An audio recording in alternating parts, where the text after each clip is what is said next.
A cap seller came to town to sell caps. After selling a few, he was tired. He sat under a big tree to rest for a bit.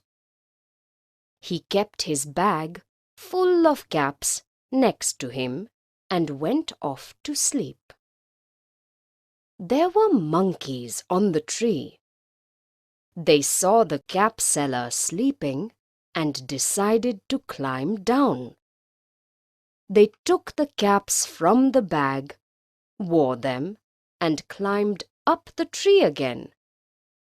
When the cap seller woke up, he was shocked to see his bag empty.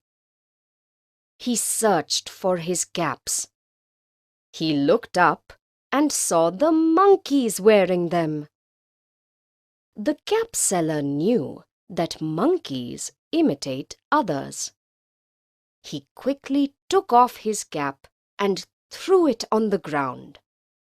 The monkeys took off their caps and threw them on the ground. The cap seller collected all the caps, put them in his bag, and went away happily.